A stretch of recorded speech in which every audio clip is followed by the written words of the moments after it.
Blog Talk Radio.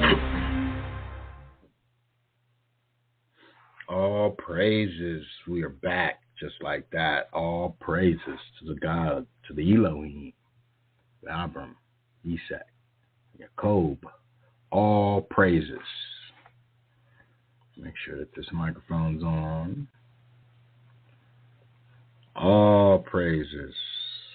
Our Father is great. Our Father is just.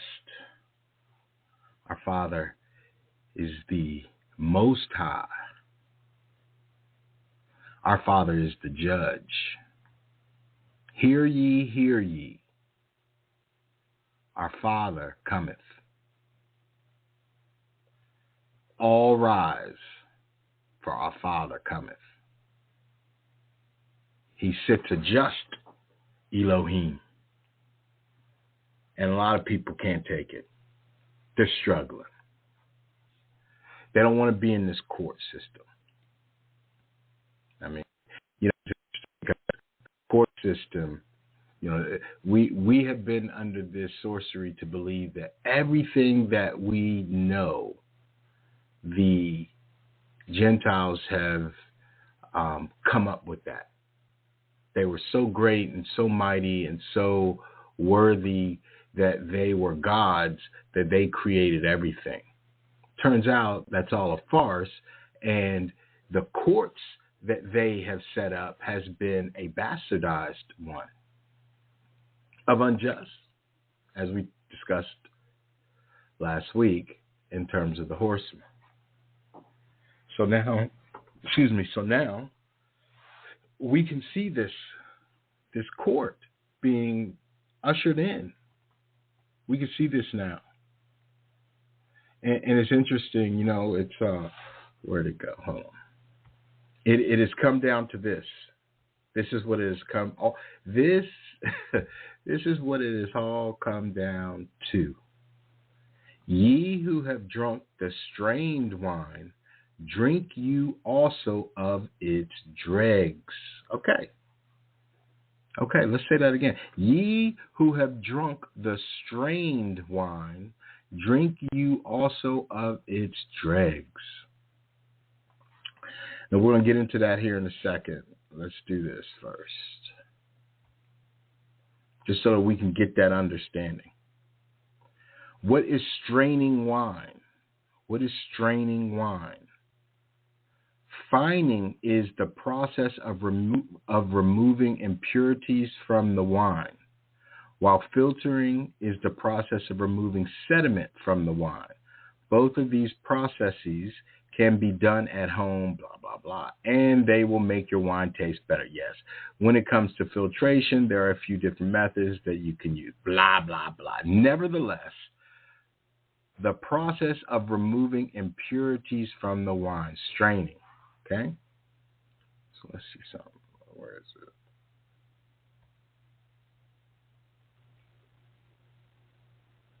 it? Okay, dregs. Let's go here. Because all of this makes sense now. Where'd it go?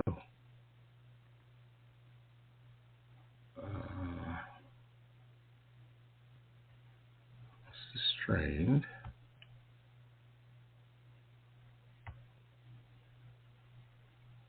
Okay, so this is the dregs, the definition. And drag, oh, wait, no, that's not it either. Where did it get to? Bear with me one second.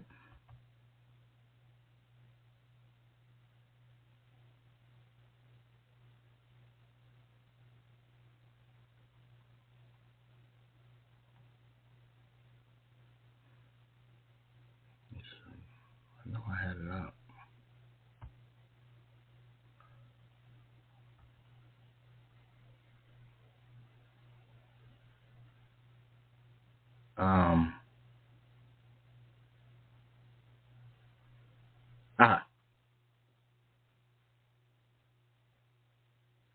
So dregs is the sediment that has settled at the bottom of the wine. Okay, so of a liquid, your tea, your coffee, any type of grounds, anything that, has, um, that could make the wine bitter. Okay, so what does this mean? So, they've strained the wine.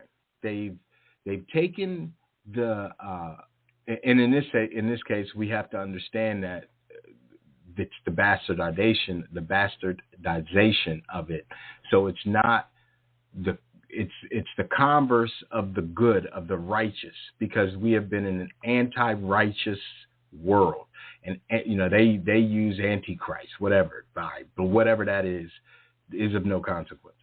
What it is an anti-righteous world, meaning things that should be righteous is deemed unrighteous. Things that are unrighteous are deemed righteous. So when they have strained the wine, the people being the wine, let's just use that. So when they had us in captivity and a derision, they strained our good parts, okay, and they left the dregs, and they made us drink of our dregs, as they took the fineness of our people, okay, the fineness of our wisdom, the fineness of our knowledge, the fineness of our understanding, understanding, and overstanding, the fineness,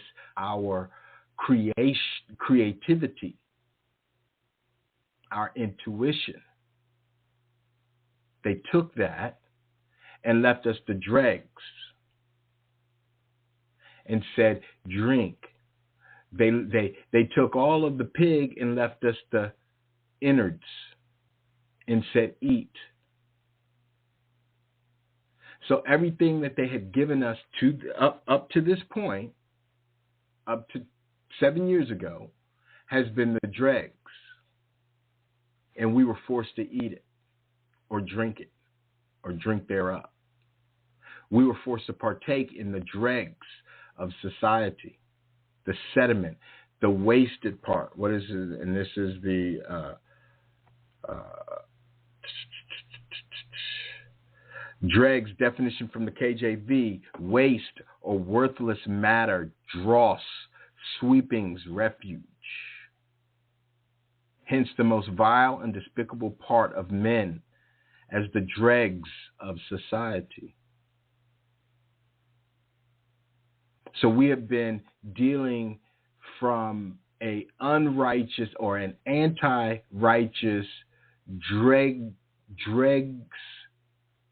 society. And of course, this is of our doing. We did this. But at the end of the day, they oversaw it. That's why they're having troubles now, because now when we go to Isaiah, is it Isaiah 51? Yes, Isaiah 51 and 22. But we're going to start at 21 and go through 23. When we go there, now these things kind of make sense, because now, okay, so we have been we have been the dregs of society. We've been the bottom. We've been the lowest. Now we're raising up, and we're being sifted. We're being refined. Okay? We're being refined. And we're not being refined through this society. We're being refined through the Spirit. And this is something that the society cannot grasp, because they're like, wait, we had them as the dregs. Okay? But then Isaiah tells us, Isaiah 51, 21 through 23, it tells us, therefore now hear this, talking to Israel, you afflicted one, drunken, but not with wine. Thus says your Lord, the Lord, even your Elohim, who defends his people. See, I have removed from your hand the cup of staggering, from that goblet, the cup of my fury. You will never drink again.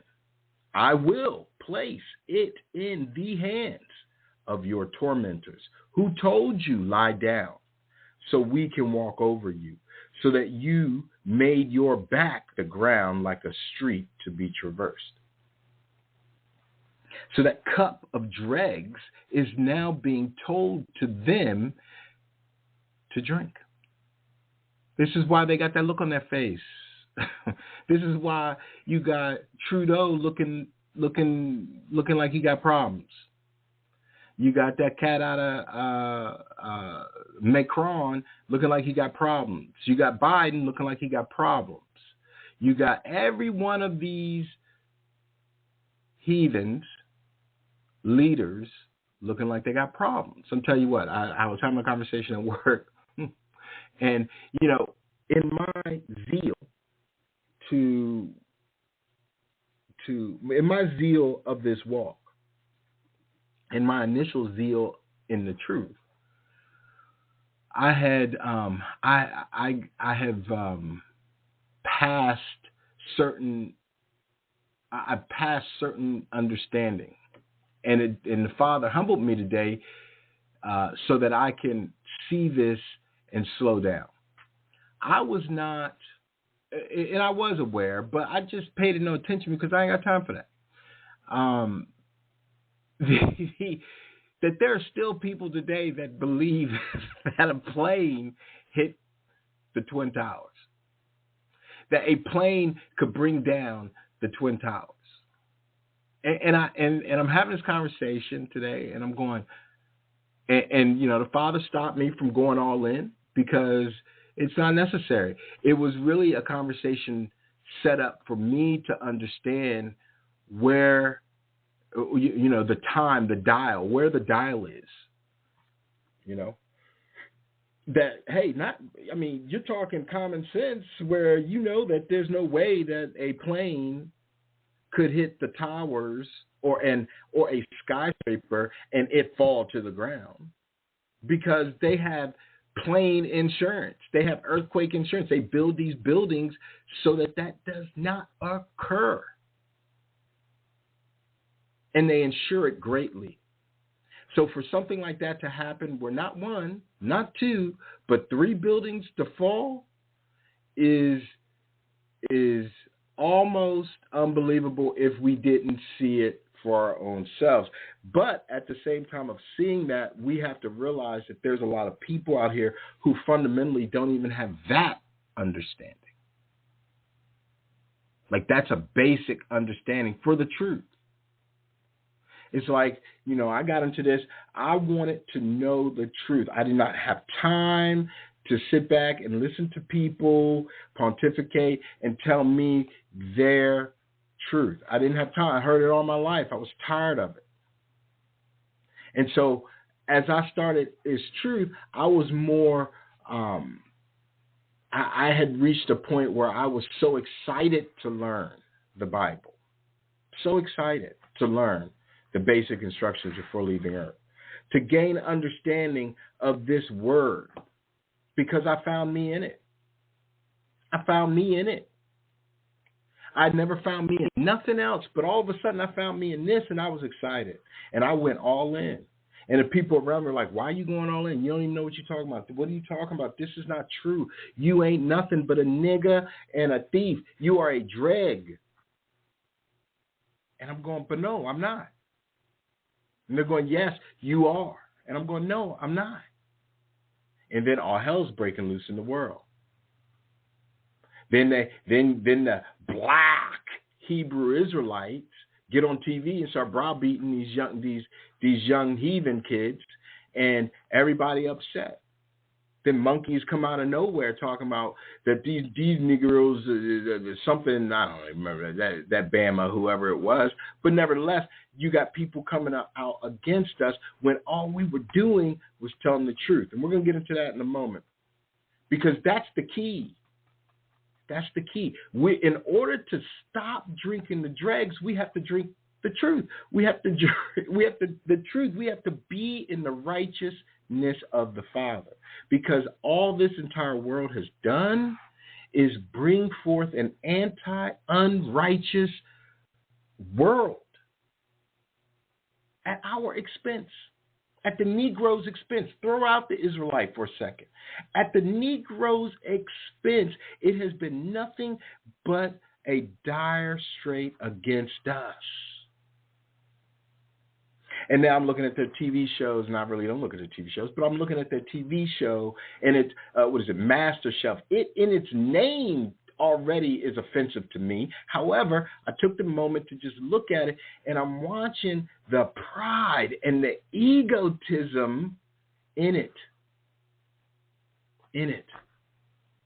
And I'm going, I got my own pride, my own egotism to deal with. The last thing I want to do is be inundated and indoctrinated and look at the dregs of these Caucasians and their demented ideologies. I don't care about it. It has nothing to do with me. I'm not mad at them. I don't hate them by no stretch of the imagination. But their ideology sucks. It sucks. It's horrible. Matter of fact, it is the abomination that has made us drink of the cup of dregs. And I'm tired. I don't want it. I don't need it. I don't need it, because my thought process has been to walk this walk of righteousness. And every time I look around, and I see the world, the Khazarian, Germanic, Indo-European world, I start seeing the bastardization of truth. I see it.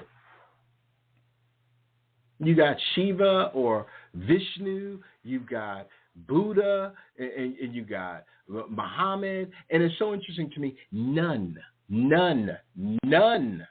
of these other nations, none of them would have any understanding, idea, clue, wherewithal of the God of Abraham, Isaac, and Jacob, Yaakov, if it wasn't for the Israelites. Think about that for a second. Eat on that, because if it was not for the Israelites, would there be a Muslim? If it was not for an Israelite, would it not be a fake Christian? If it wasn't for an Israelite, would it not be a Jewish? If it wasn't for an Israelite, would it not be a Buddhist? If it wasn't for an Israelite, would it not be a Hinduist, a Brahmin, an Abrahman? Everybody pissing and moaning, talking a bunch of shit about who we are, but they constantly use our stuff. They're using the Israelite wisdom. That's what they're doing. But they don't know how to wield that. It's a heavy that Israelite wisdom is a heavy burden. And for a long time, while that wisdom was wrapped around our necks, burdening us as we were eating and drinking the dregs, they were good. They were good with it. Their societies, their ideologies were good with it, because it wasn't affecting them. But the moment that we stopped drinking and eating the dregs of their society and chose to stand up and deal in the truth from our perspective, from an Israelite perspective, them Israelites, they were destroyed. God destroyed them, and he brought the church to what? Where? How? When? That is not scriptural. On the contrary, it's the opposite. For a time. Blindness for a time, until the fullness therein comes in. This is what we're seeing. This is what we're seeing. And it's so interesting, because we've all been saying these things for the last 7 years. And you know, what it is as we think it and really want it, and we begin to manifest it in the spiritual realm, it starts to take its place here in the physical. So the manifestations of our wants and our desires is starting to come to fruition. and it supersedes their desire because their desire was only hinged upon us not having desires. And so now here we are, strong, beautiful, not black, but Israelites. The healing has taken place. It is taking place. And that's because the cup, where'd it go? I will place in the hands of your tormentors who told you to lie down so we can walk over you. No more. He took the cup of his fury from us, and we are not to drink it again. And ye who have drank, ye who have drunk the strained wine, drink you also of its dregs.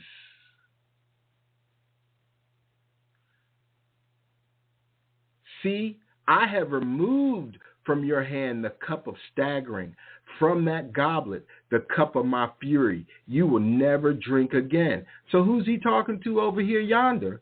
The ye who have drunk the strained wine. Drink you also of its dregs. Well, let's take a look. Oh, don't want to do that just yet. Hold on. Before we take a look at that, pardon me, I was jumping too fast. Let me slow down for a second. Let's go to Zechariah 8. Because this is man, oh man, oh man. My. Our Father is great. Our Father is great. Our Father is great. He has given us this information. He has given us this knowledge. He's given us our wisdom back to allow us and our free will to wield it properly. My. He has said, here, take your free will again and wield it properly with the help of my spirit. See, we didn't have a spirit before. We didn't believe. We had, we did, we didn't. It was our forefathers were trifling as hell. Trifling. Just like their forefathers were. Just like the nations were. But our forefathers said, we want the bag now. We don't care too much about our descendants and what they're going to go through. We want it now. And as they did that, they suffered and made us suffer. So there was no, well, let me get it now and enjoy it. They didn't even enjoy it. Our Father is great to even be able to give us this understanding now and be able to shake off the dust of these filthy, trifling nations who want to come at us and say, no, keep drinking this drag. No, you keep your drag. You keep your mess. Because soon, that cup of fury that you've been trying to push down our throats is about to go to you. And you're going to be forced to drink. Forced to drink. Let's get into it. If you don't do this, here we go. Zechariah 8. Again, the word of the Lord of hosts came to me saying, thus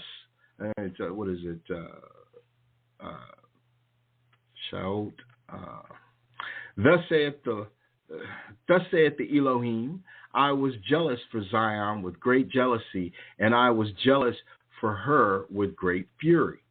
Thus saith the Elohim, I am returned unto Zion, and will dwell in the midst of Jerusalem. And Jerusalem shall be called a city of truth, and the mountain of the Elohim of hosts, the holy mountain. Thus saith the Elohim of hosts, there shall yet old men and old women dwell in the streets of Jerusalem, and every man with his staff in his hand for very age. The streets of the city shall be full of boys and girls playing in the streets thereof. Thus saith the Elohim of hosts, if it be marvelous in the eyes of the remnant of this people in these days, should it also be marvelous in mine eyes, saith the Elohim of hosts? Thus saith the Elohim of hosts, behold, I will save my people from the east country and from the west country, and I will bring them and they shall dwell in the midst of Jerusalem, and they shall be my people, and I will be their God, in truth and in righteousness. Thus saith the Elohim of hosts, let your hands be strong, yet let your hands be strong, ye that hear in these days these words by my mouth of the prophets, which were in the day that the foundation of the house of the Elohim of hosts was laid, that the temple might be built.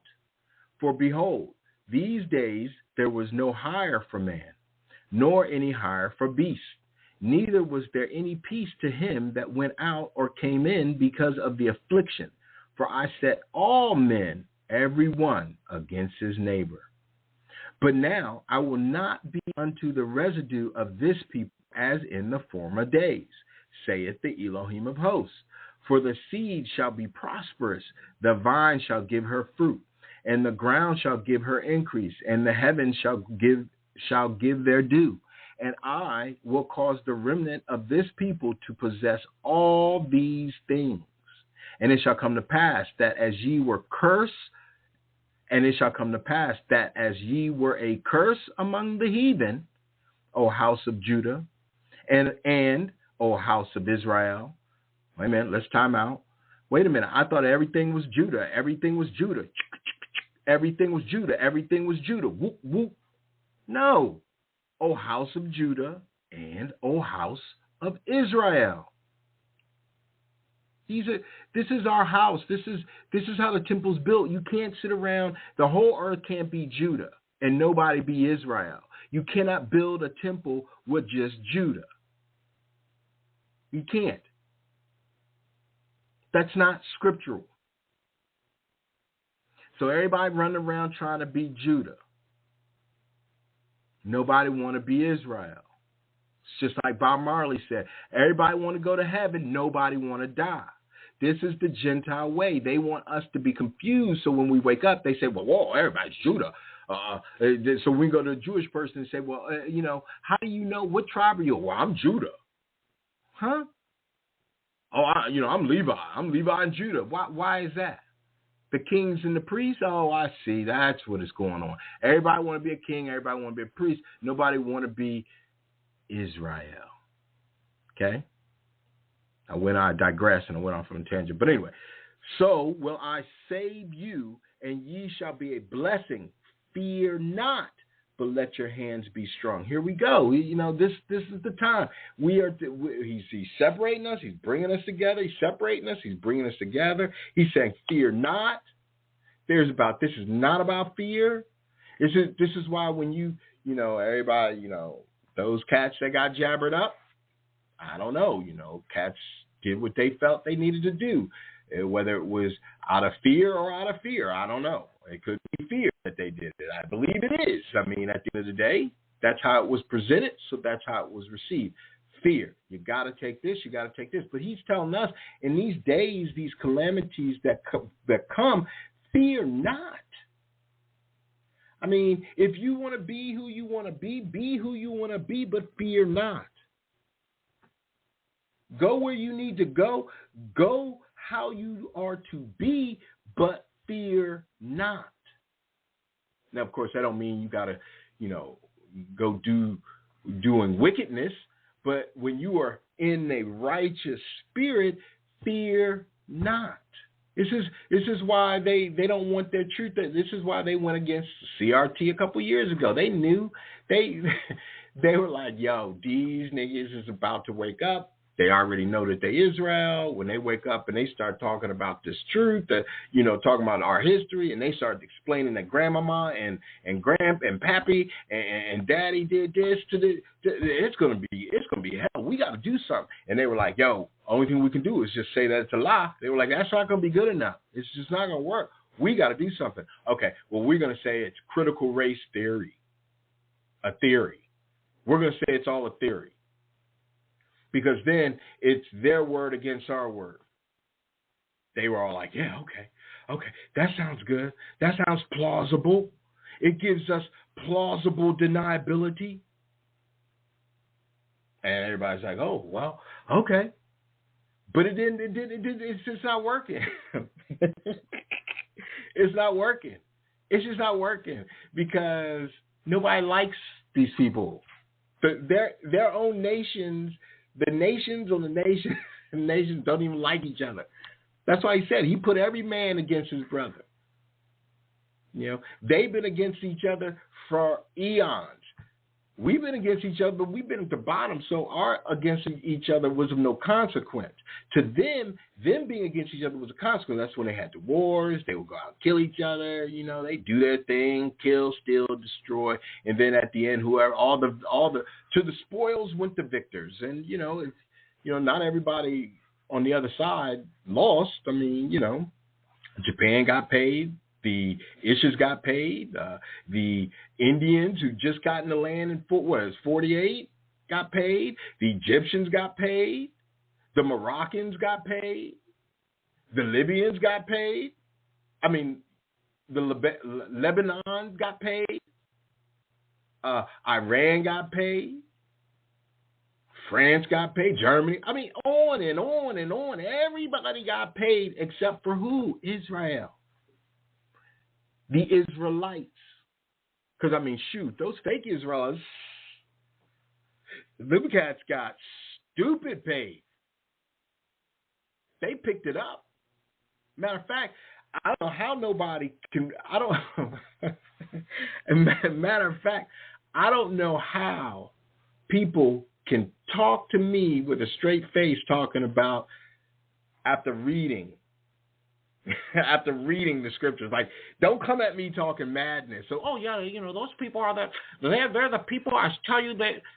How are they the people? That's not scriptural. They're the fake people. No, I agree with that. I mean, that's 2939, right? Revelations 2939. That's not difficult. But to say that they are, again, if they are the chosen people, why don't they talk to their God now and be like, yo, God, here's the deal. We are struggling. We got this thing in us. We done put this thing in us, jabbed up. We need your help. Let this cup pass us. But we go back to Isaiah. Thus says your Elohim, even your God, who defends his people. See, I have removed from your hand the cup of staggering, from that goblet, the cup of my fury. You will never drink of it again. So wait, how is it that he is removed all of this from Ishis, and Ishis are struggling today? See, this would have already had to happen. That's why the nations are struggling with their own concepts right now. That's why they so mad at Judah. That's why they trying to come against every brother and sister that's out here talking this truth. And matter of fact, they try, and I say this, listen to the word I use. They're trying to come against, because they can't. They're hearing, they're so mad that some of them just cut it off. I can't listen to it. And some of them so mad that I know that there's something in here that I can go against them with, and they're not finding it. They're not finding it. They are not finding it. Brothers and sisters have come full circle. And we have stood up. And this is what they're seeing. We're standing up. A mighty army to them. And this army this is a spiritual army that's struggling, that they're struggling with right now. That's why I'm just looking at us like, how? And we're looking at them and we get to read them. This isn't even difficult now. The discerning of the nations is not hard. Like, we get to read them in the spirit. And I think that's what the Father was doing for us early on. He was cleaning us up spiritually, so that when someone comes against us, they can't use the physical against us anymore. Oh, well, you guys killed each other. You put us all into, you put your own people in slavery. Or, I mean, you're not perfect, or you did this and you did that. And we're like, yeah, okay, great. But what about your nation? Well, we're all American. Wait. No, we're not. What about your nation? And what about your history? Well, I don't want to talk. Done. This is where they are right now. They're in that transition period of realizing that we don't give two Phil Florins about what the hell they talking about. They're like, wait, anything and everything that we say, we can't go against them. That's right. That's scriptural. They can't go against our Father because He is with us. Our Elohim is with us. This is what they see. This is what they see in us. They don't want to say nothing, but they're struggling with it. They're like, these people, I just don't know. These people, I mean, how are they? We all struggling, and they. Isn't that what we said? How is it these people, we struggling, and they laissez-faire, they kicking it, they going here, they doing that, they enjoying life. Life is good. And literally today, life is excellent. It is. Now, of course, there's ups and downs, there's ebbs and flows, but it's excellent. I was talking to my brother the other day. I was like, yo, I don't know what I would be doing. I don't know how I would be doing it if I was not in this truth. I mean, literally, I just don't know. I mean, I sit back and I think about that a lot. I'm like, and I give great thanks because of that. I'm like, I mean, I've come a long way. And I'm happy to say that, and I'm very excited to be in the favor of the Father for this time. And as I feel His radiant mercy, grace, and wisdom upon me, it gives me great joy. Matter of fact, I am raptured within His mercy, in His grace, in His presence. I'm raptured in it. See, we can use that word too for us. And it makes more sense when we use it. I mean, this is not hard anymore. It really isn't. And I find myself kind of giddy and giggling at the situations because it's like, what you gonna do? What you gonna do? I mean, these words, the scriptures are bouncing off the page, and they're coming out so hardcore. It's like I said, it's a double-edged sword, and we get to wield this double-edged sword. And as long as we're wielding it, as long as we can wield it righteously or unrighteously at this time. That's our free will to do so, based on scriptures, on our awakening. But if we wield it unrighteously, well, then we will be judged like them. They've got nothing. I mean, we will be judged like a Gentile, because at that moment, at that time when we're not doing the right thing, we are then doing Gentile-ese. We are being a Gentile. We are being Esau. I know brothers don't want to hear that. They don't want to shoot. I ain't Esau. You are Esau if you are not righteously treating people the way you want to be treated. Now let's move forward, because that's a good segue. And it shall come to pass that as ye were a curse among the heathen, O house of Judah and house of Israel, so will I save you, and ye shall be a blessing. Fear not, but let your hands be strong. For thus saith the Elohim of hosts, as I thought to punish you when your fathers provoked me to wrath, says the Elohim of hosts, and I repented not. So again have I thought in these days to do well unto Jerusalem and to the house of Judah. Judah, fear not. So this is Jerusalem, synonymous with Israel, Judah, right?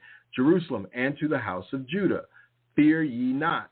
These are the things that ye shall do. Speak ye every man. Hear it. Okay. Woo.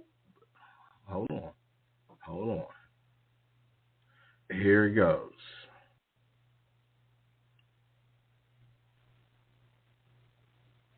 What just? Wait a minute.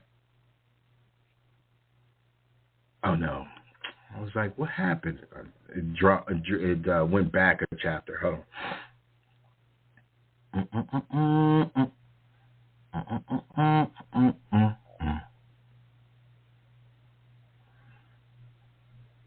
Okay, here we go. So here is how we move forward as a individual and a collective. This is what we've always been talking about, how you got to make sure that you are doing something. See, the heathen and the Gentiles just said, you ain't got to do nothing. You just got to love Jesus and it all work out for you, because it was at our expense. But now, since we get to manifest our desires and manifest them in a righteous way, now there's certain things that we have to do. This is the criteria, okay? The criteria is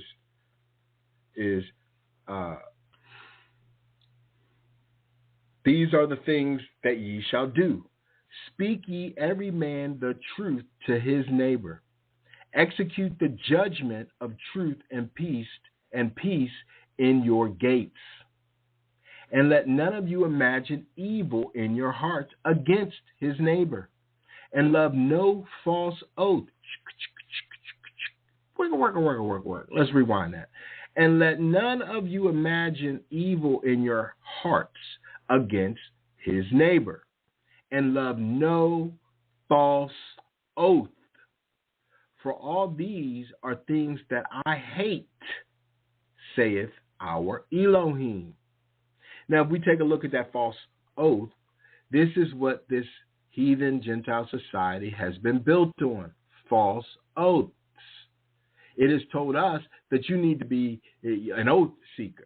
You need to be in this fraternity or this sorority, and you got to take this oath. Everything in this court of unjust laws, you got to say this oath. In this the police station that is a overseer of the unjust laws, you got to take this oath. For the killing and stealing and destruction throughout the world, to be part of its army, the beast's army, you have to take an oath.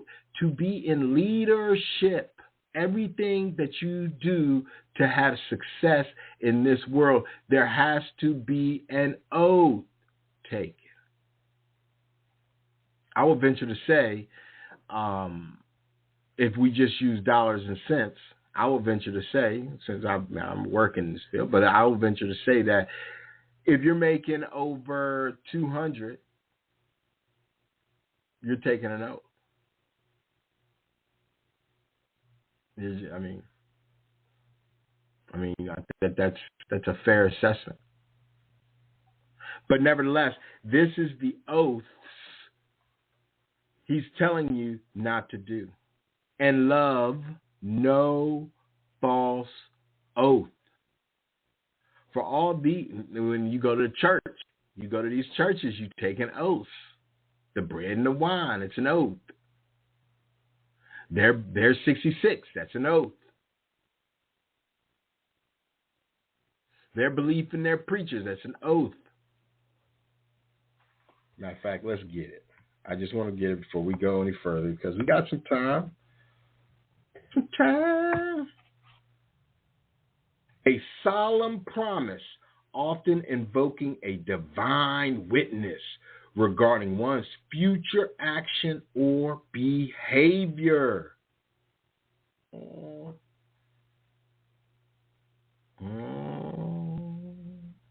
That's why the society. That's why that's why the system is being destroyed, because it's full of oath takers, oath keepers. It's full of oath, love, for the love of oath. And the Father clearly told you, this is why they don't read these things. And love no false oath, for all these are things that I hate, saith the Elohim. And the word of the Elohim of hosts came unto me, saying, thus saith the Elohim of hosts, the fast of the 4th month, and the fast of the 5th, and the fast of the 7th, and the fast of the 10th shall be to the house of Judah joy and gladness and cheerful feasts. Therefore, love the truth and peace. Thus saith the Elohim of hosts, it shall yet come to pass that there shall come people and inhabitants of many cities. And the inhabitants, I'm going to read that again because I read it kind of crazy, but I'm going to read it again.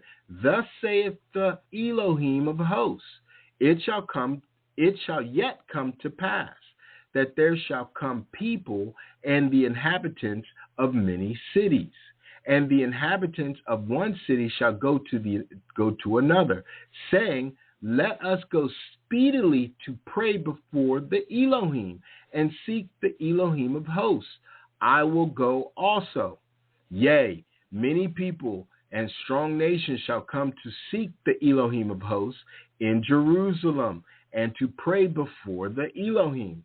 Thus saith the Elohim of hosts, in those days it shall come to pass that 10 men shall take hold out of all languages of the nations, even shall take hold of the skirt of him that is this says Jew, saying, we will go with you, for we have heard that Elohim, that your Elohim is with you.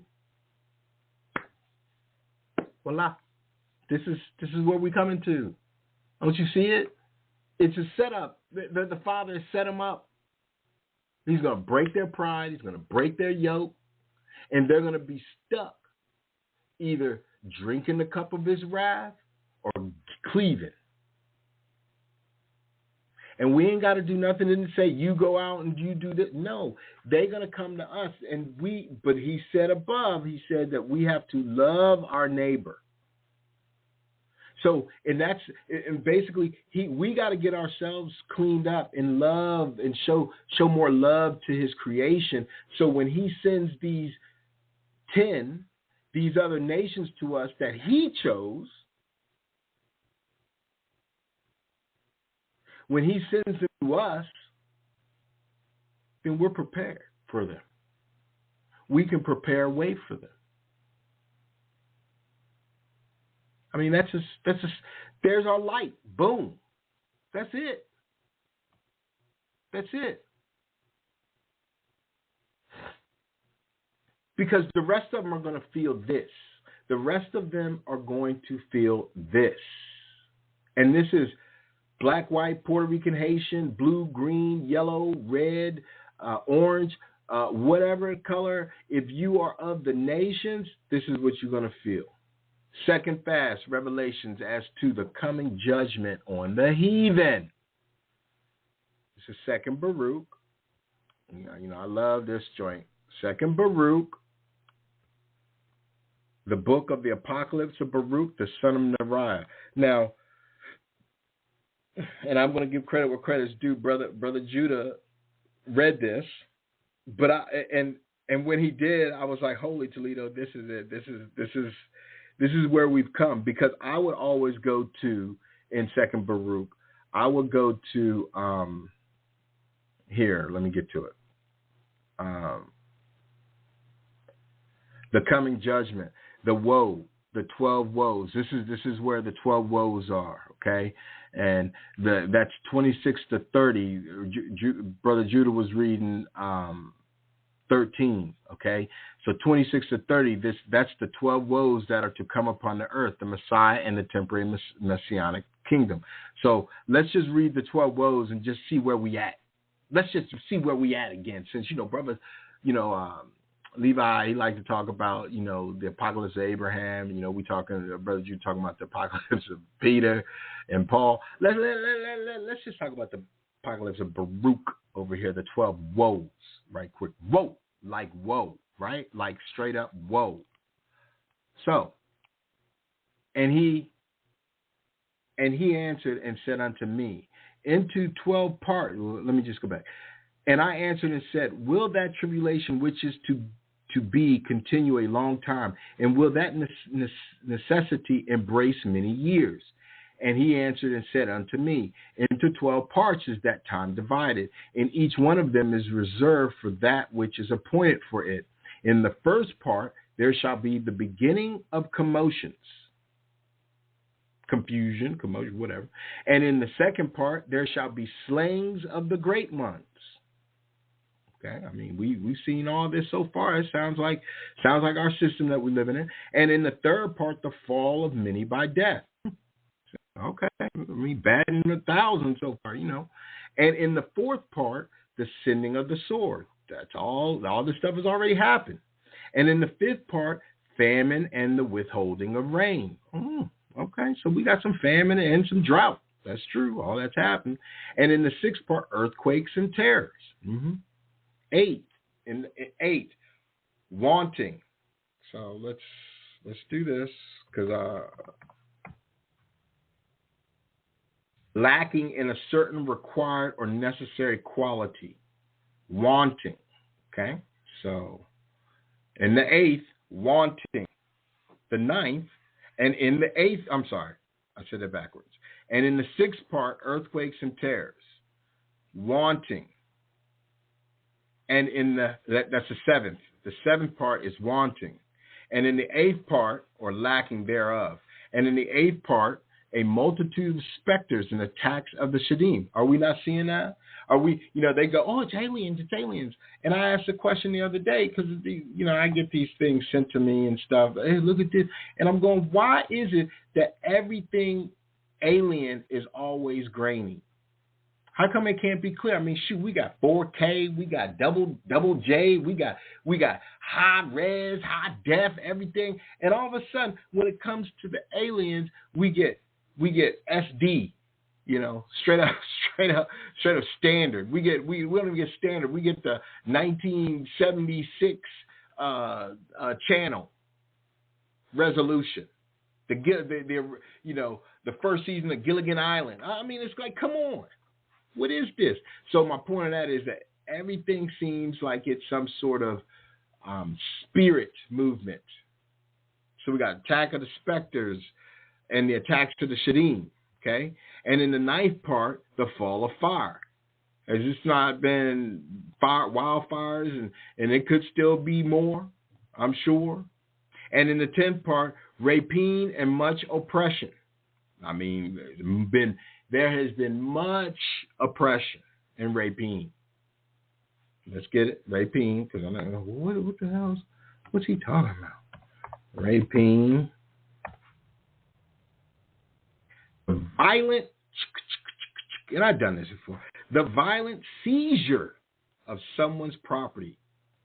That hasn't happened. I mean, that's all of the 18th. That's all of that's all the 17th century.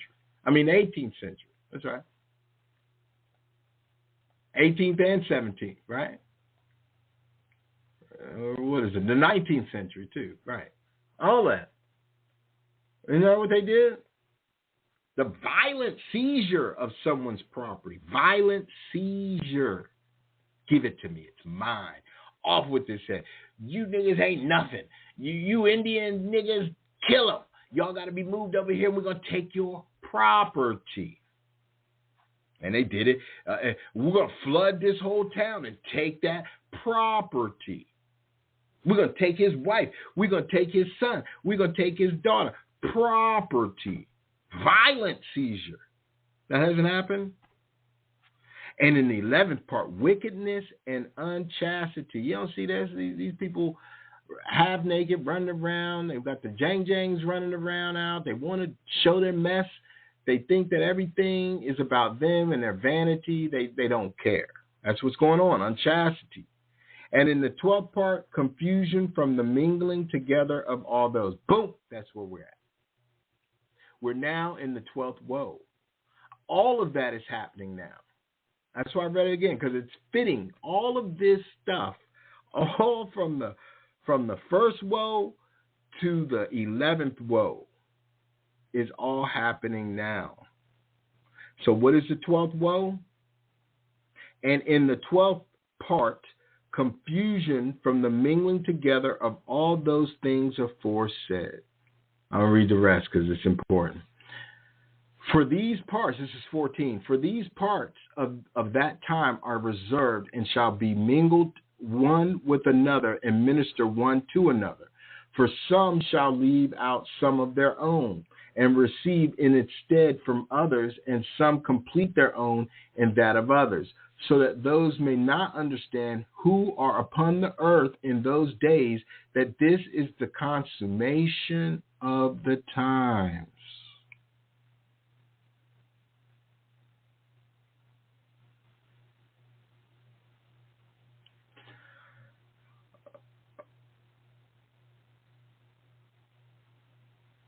All right. I nevertheless, as I'm going to move it, I'm going to read on. I'm going to read to the end of this little piece. I nevertheless, whoever understands shall then be wise, for the measure of reckoning of that time are 2 parts a week of 7 weeks. And I answered and said, it is good for man to come, and behold, but is it better that he should not come lest he fall? But I will say this also. Will he who is incorruptible despise those things which are corruptible? And whatever befalls in the case of those things which are corruptible, so that he might look only to those things which are not corruptible? But if, O Lord, those things shall assuredly come to pass, which you have foretold to me, so do you show this also unto me, if indeed I have found grace in your sight.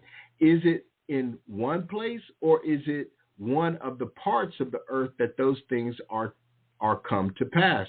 Or will the whole earth experience them? So, Baruch's like, yo, I understand kind of what you're talking about, but I mean, is it good for people to even understand what you're telling me, for them to know this? Because should I say this? Because, I mean, what good is it for me to tell a corrupted person? Would they even understand? Now watch this. Here's the answer. And he answered and said unto me, whatever will then befall will befall the whole earth. Therefore all who live will experience them.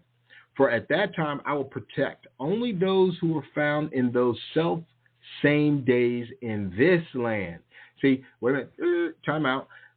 This land. This is why it's so important for us to understand where we from. Brother, this dude on TikTok, I'll digress for a second. This dude on Tickums Talkums, he said, and I just was like, yeah, all right, man, whatever, dude. It don't even matter. It's not even for me to even explain it to you, because if I got to explain this to you, then you really ain't even in the game, to be honest with you. You know what I'm saying? So hold on. He said, uh-oh. Oh, I've got to view all. Sorry about that. Where is this cat? Here you go. All right, so he was pontificating about this guy. The whole thing was about where we come from. This is Tickums Talkums. And this guy, BK Love, he said, do you really think the powers that be want us to know where we came from or where we come from? And he went off and he was like, let me get to it. I digress. I know. Just bear with me a second. It's going somewhere. I'll be always doing this. It's crazy. Just so many. It was 30 combos. I stopped after a minute because I was like, this dude is useless. Hold on a second. Almost to the first one. Okay.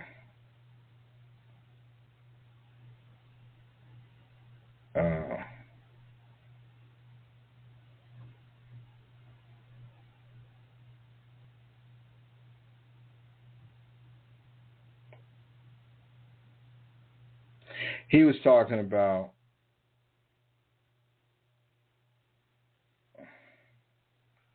this is why it's just too much. I really can't even really get into it, but it's just so much. He's so ridiculous.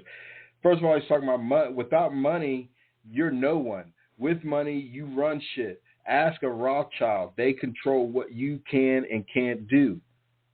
And, if this is all him talking, if that were the case, natives would run America, but your belief system got you in a fairy tale with no happy ending. Okay, so now you telling me about my, I'm dealing in fairy tales. Okay, proof is in the pudding. Don't matter what they say.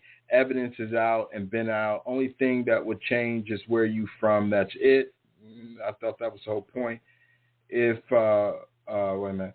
I'm native from these lands, first to be here, and it don't change shit. The government and people with money still control it. Okay. Do some research on Bill Gates. Here we go. So weak and surfaceable that they always want to talk about, as if I don't know nothing about Bill Gates. You see what I'm saying? Like the audacity, the gumption of these people. Look what he's doing, and come back and tell me you and my broke ass can do that. He's white. Okay.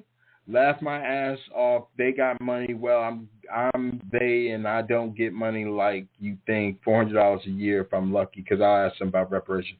You're using that theory, K. Well, over 23,000 years ago, many years before that, Clovis were first to be here, had kids born on this land, creating natives. Okay, now Clovis people are extinct, and the natives born on this land aren't. So what's your point? Natives still here before anyone else, and that's your what bag, blah, blah. This dude's full of doo-doo. It doesn't even really matter. Straight up dookie, right?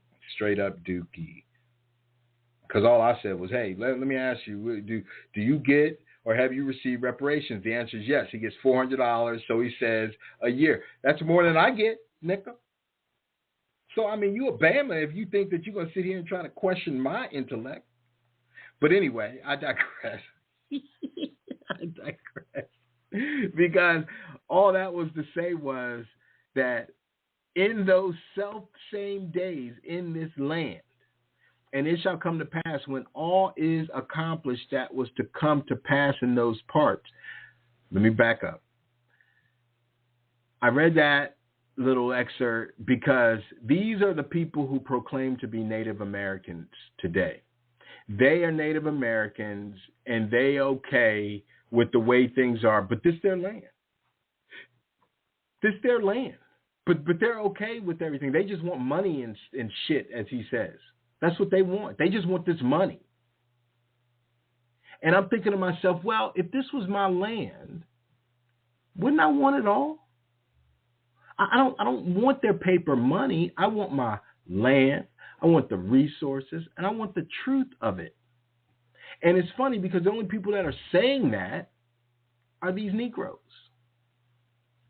So it goes back to what I was saying last week. This is the Solomon conundrum they're in. They're the lady who said, cut it in half. Just give me my money. I don't care. Give me my half. Give me my money. We're the people that are saying, well, nah, you ain't cutting it in half. We want it all. We want the whole baby. We want all the land. See? This thing has come full circle to where he's talking about Clovis. What is that? What? Let me just see real quick, because I didn't even pay that any attention until I just saw it tonight. But, Clovis people, they all extinct. Oh, how it's our people. What the hell is this? But Clovis culture is a prehistoric Paleo-American archaeological culture named for distinct stone and bone tools. Come on, man. You guys, these people, man, whatever. So we want the land. We want the totality of the land back. That's all. We don't want none of their history. We don't want none of their system. We want our land. We want our land. We'll deal with their infrastructure, or we'll let the Father deal with their infrastructure, but we want our land back. We don't want half. We don't want a third. We don't want a quarter. We want it all. And this is why they're struggling right now, because we're not asking for a piece. We're asking for it all, and they're like, well, wait, how do you know that it's yours? And now here we are breaking it down. And it shall come to pass when all is accomplished that was to come to pass in those days, in those parts, that the Messiah shall then begin to be revealed, and Behemoth shall be revealed from his place, and Leviathan shall ascend from the sea. Those two great monsters which I created on the fifth day of creation, and shall have kept until that time, and then they shall be for the food for all that are left. The earth also shall yield its fruit 10,000-fold, and on each vine there, and it gives a question mark because they said they don't know, but each fig, grape, whatever vine, there shall be 1,000 branches, and each branch shall produce 1,000 clusters, and each cluster produce 1,000 grapes, and each grape produce a core of wine. And those who have hungered shall rejoice. Moreover, also, they shall behold marvels every day. For wind shall go forth from before me to bring every morning the fragrance of aromatic fruits, and at the close of the day clouds distilling the dew of health.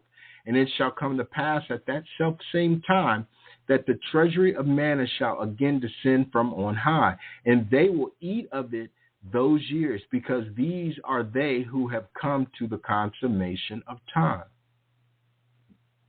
And it shall come to pass after these things, when the time of the advent of the Messiah is fulfilled, that he shall return in glory.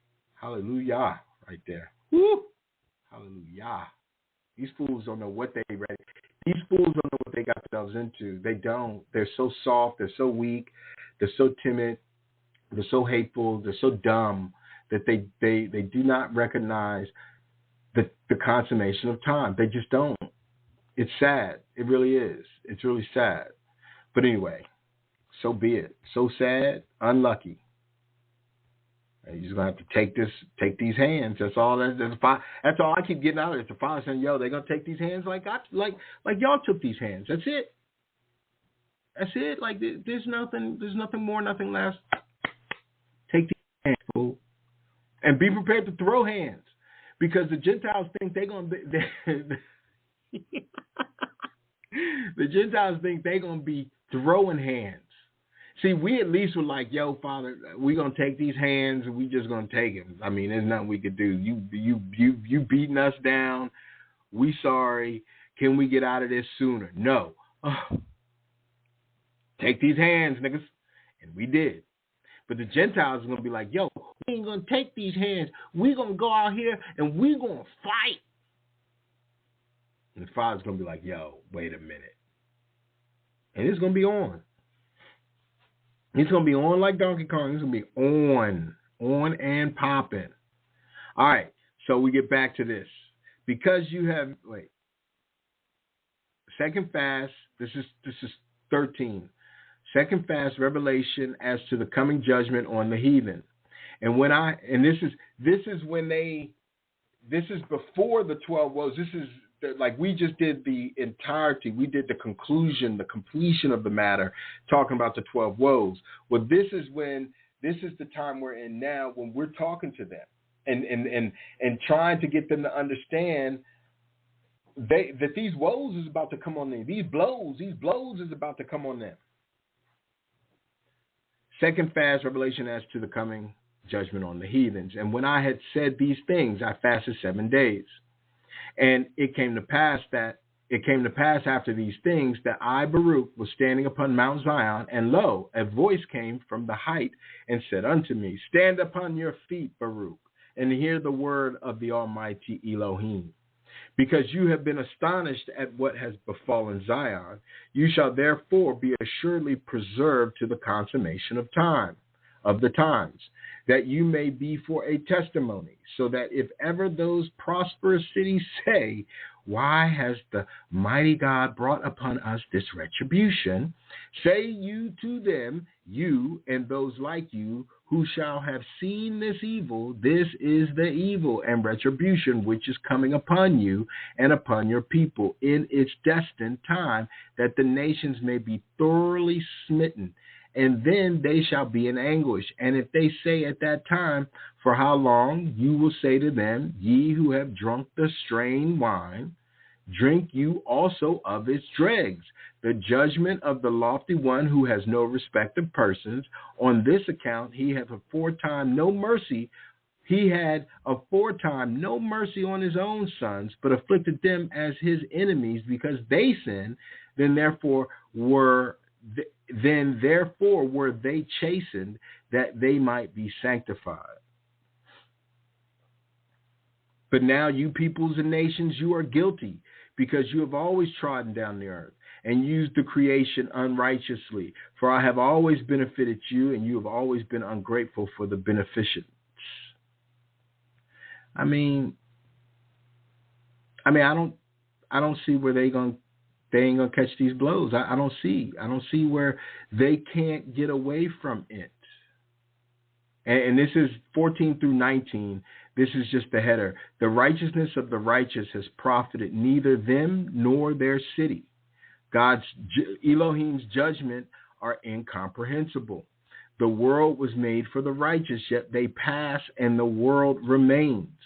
Answer: man knows Elohim's judgment and has sinned willingly. This world is a weariness to the righteous, but the next is theirs, to be won through character, whether a man's time here be long or short.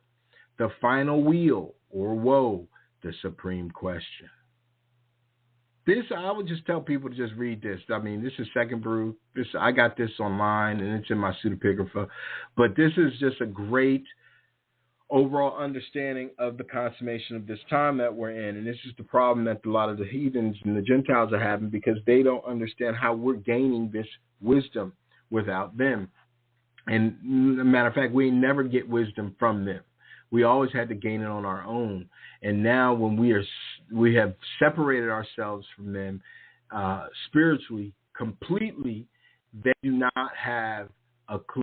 You know, these people, these brothers, so-called brothers and so-called sisters who still run into this, who are dealing with the Jesus and the Christians, they're struggling too. They're finding their way tough. Like, to me, I'm looking at how I can please the Father and have peace and have shalom. My desire is to manifest the kingdom to come, because I feel that when I get to the kingdom, I will have shalom. I'm not going to be worrying about debt and going to work and, you know, having a job and paying bills and, you know, dealing with the man, and, you know, I'm not going to have those issues. I know that to be true in my heart, but I also know that I have to get to that point first. That point has to be obtained. And as I obtain the cleaning, the spiritual cleaning, the shadow, the destruction of my own shadow, you know, as I get to doing that, I begin to manifest the kingdom to come. And imagine if we all are cleaning ourselves up and manifesting the kingdom will come. You don't think it's going to come? We're the bricks. We're building it. Those fools don't even have a clue. They don't get it. They don't understand. They are so carnal and physical that they think all this is about eyesight. This has nothing to do with eyesight. This is all about spiritual eyesight. That's why blindness in part has come to Israel until the fullness of the Gentiles come in. Everything is about a time.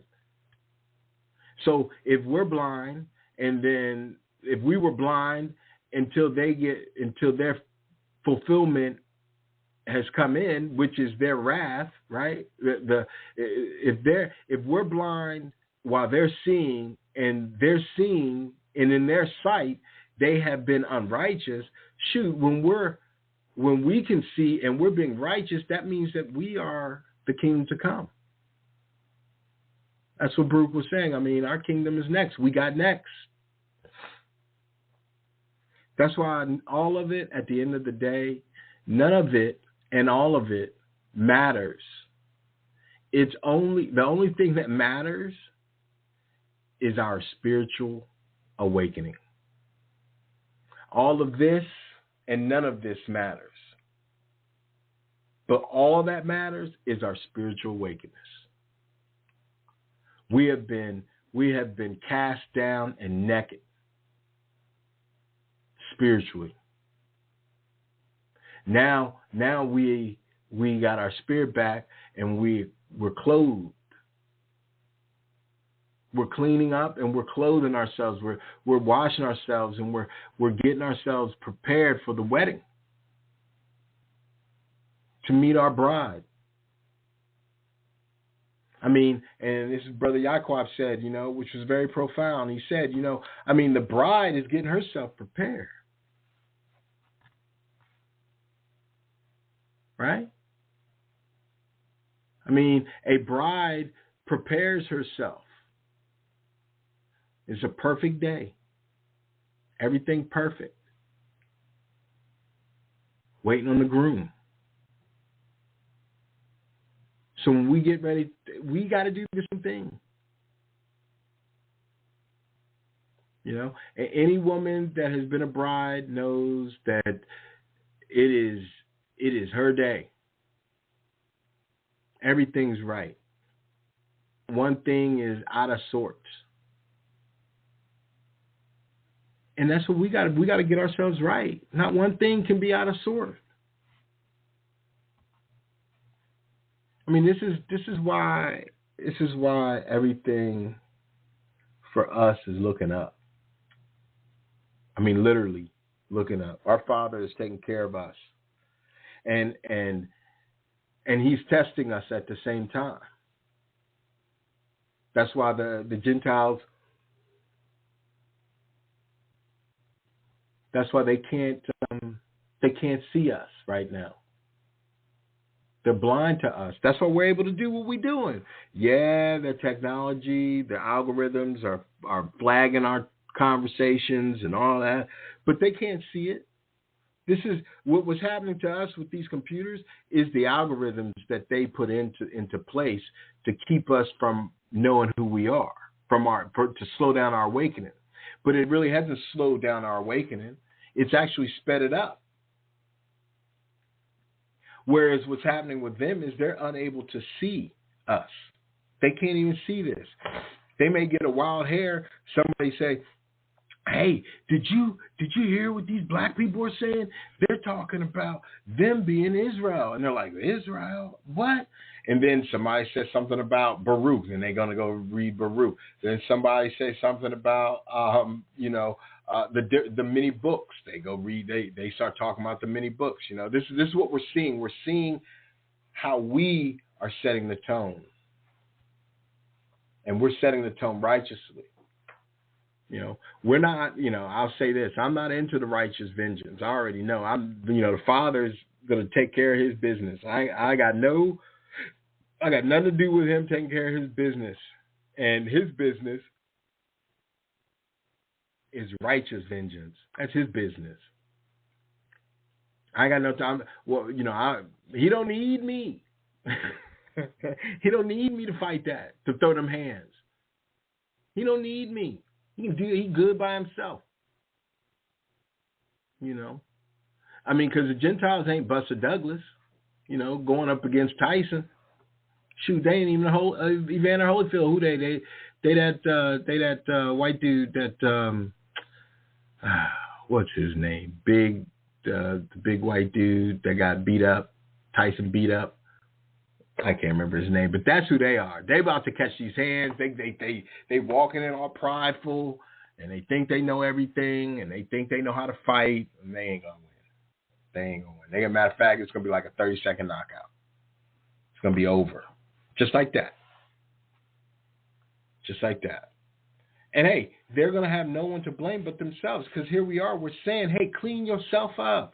Get yourself right. Be accountable for your actions and your people's actions.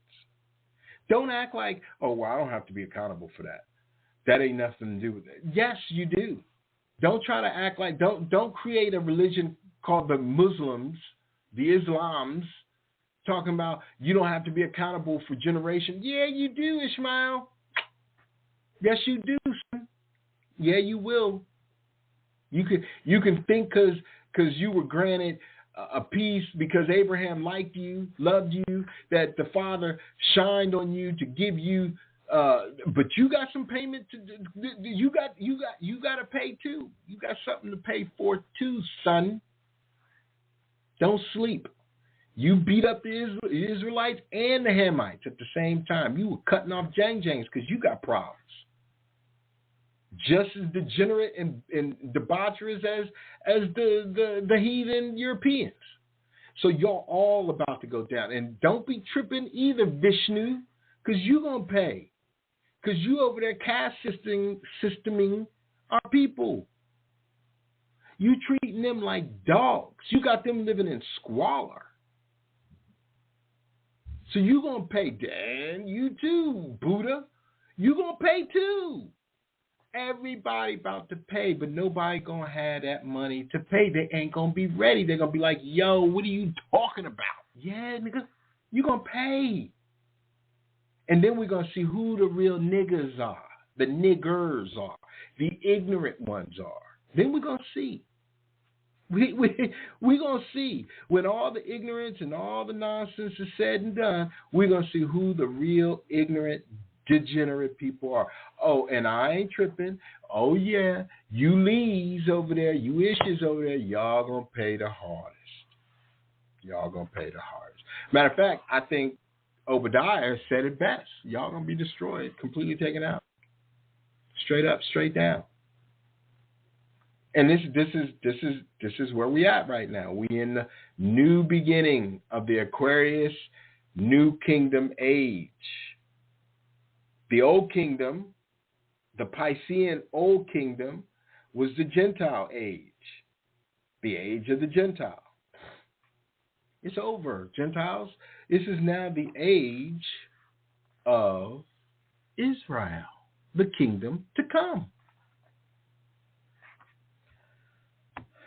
All praises to the God of Abraham, Isaac, and Jacob. All praises. I can rant no more because the Father has told me that it is completed. All praises. Family, stay strong, stay up, keep moving righteously, clean yourselves up, do the right thing, think the right way, move righteously. Shalom.